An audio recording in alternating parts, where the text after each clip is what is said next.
Okay, so as you can see, I still have the exact same background as I did for my birthday haul video, and that's because this sort of has to do with the video. So, for my birthday today, I watched Breaking Dawn. Yay!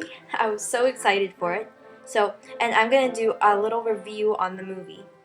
So, let's just say I've read the entire book twice. Well, I could probably read it more, but it's so long, but it's so good. And the book, I loved the book. The book was so exciting and full of new plots. Although I really wish they could have, they could have actually fought the battle at the end. But anyways, we're here to talk about the movie. So the movie was about 2 hours long. Yeah, it was actually 2 hours long, and even though it didn't feel like 2 hours, it went by so quickly because they had to get through to Bella's pregnancy, and they had to do that in 2 hours, or less than 2 hours. But of course they couldn't do that in less than 2 hours, and I actually thought it was pretty good. But that's not all I'm going to tell you. Obviously, I'm going to give you a little more detail.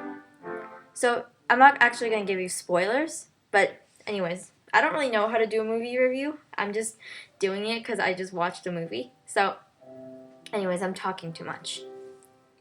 Why am I doing that? That's probably because I can't get an idea what to say. Okay, I've got an idea. So it started out with the whole wedding scene, and then it goes into the honeymoon. I think they showed enough on the wedding scene. They did give us a lot of the details. Like Bella's parents giving her the something blue, something old, and Alice making such a fuss about Bella's like shoes and clothes and the wedding, and Rosalie helping out with her hair. All those little details that I was searching for when I saw the movie, we got.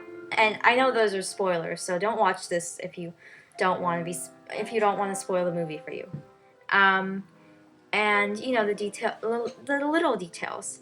I think those were the important ones. The ones they left out were the ones where they dangled shoes from the back of the car, and they added this scene where they just sort of they were sort of dancing in Janeiro, I think. I can't remember. Rio de Janeiro or something. On like the streets, like they were having some sort of outdoor party, and they just mingled around with the people. Well, they didn't actually mingle. They just danced together like this, and then they went through, kind of passing through and dancing, which is kind of weird. But they didn't have that in the book. In the book they didn't really tell you what happens on the way from the Rio de Janeiro to the island, and then and and of course they included the details about Alice packing Bella the lingerie. And so I think they were pretty good on including details this time, because they don't always include the the important ones, the ones we always look for. And well, as for the actors, the guy that plays Edward, I think, is pretty good. Pretty good at convincing us that he's not actually a teenager. He's 100 years old, and that he's so concerned about Bella, because you can actually see the concern. Bella, I think her character's a little changed from book to movie. I don't know if that's because I don't know if that's just the way the actor portrays her or not, or because that's how they wrote the scripts. But in the books, Bella was a lot more sarcastic. She was still a teenager. She acted like a teenager, and Edward didn't. So, and I think Jacob was done pretty well too. I'm not saying Kristen Stewart's bad. She is a good actress. But anyways, more onto the movie, and then it shows the honeymoon scene, and they did actually show a lot of different scenes from the honeymoon, which I liked, and they included the detail about her eating the bad chicken and then getting sick, and then finding out that she's pregnant, and of course her calling Rosalie. But those were kind of important details. I can't really remember right now which details they left out. They probably did. Oh, and of course, they made this dramatic ending at the end where Bella opens her eyes after becoming a vampire, and her eyes are really red. They sort of copied it from Avatar, but I think a lot of people are doing that now. So, the scene where they cut Bella's stomach open because they had to get the baby out, could actually see it, and you could see all the blood, and it was pretty gory. And in the beginning, there's like, you know, a kind of fake gory scene, so it's not that scary.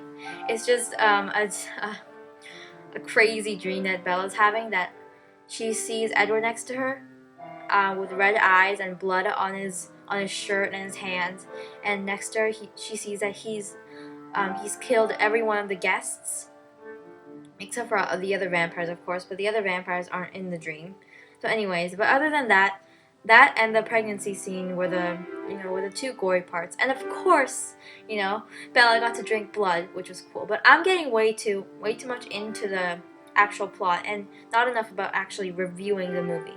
So overall, I would give the movie about 6.5. You know, most of it is because they follow to the right plot. You know, they really did make the wedding. I mean, I thought the wedding was indoors in the original movie, and of course they had to add those little quirks about the four humans that always appear, and they really did include the details nicely, and I was pretty excited throughout the movie. I was only disappointed because I wouldn't have minded if they made the movie longer and added more details, which they could have. I swear, when I was watching, I could remember a few details they missed, but now I can't remember.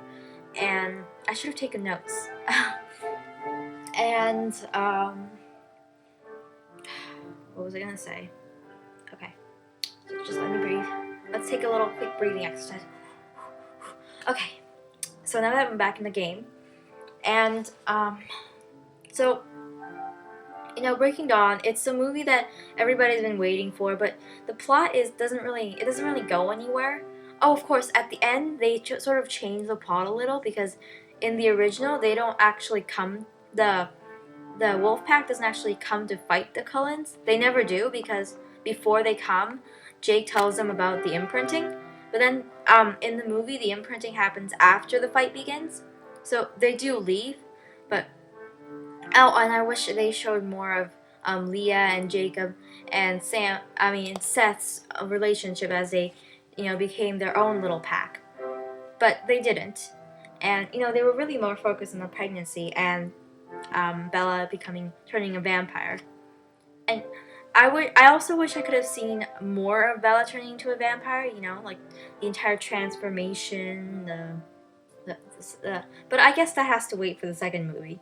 I just can't wait for the second movie now, because the beginning is good when you want to see the wedding details, the cute little honeymoon scenes, but not when you want the action. There was no action in this one, except for the few little bits where the wolves were fighting against the Cullens. But that was it. I mean, what is that? A good vampire movie should have action. But I guess that's why they split it into two parts. Because if they tried to fit it all into one movie, it would either be way too long, or it would be too short. Like, they would just have like little bits going along the way, going very fast. So I am glad that they separated it into two movies. But overall, I would give it a 6.5. I know there was another reason, I just can't remember it right now. What was it? Try to remind me. Okay, so I guess that's pretty much it. Okay, this video has gone on to 9 minutes, so I better go. I mean, that wasn't really a very good movie review. It was pretty scattered, but still. I hope you liked it.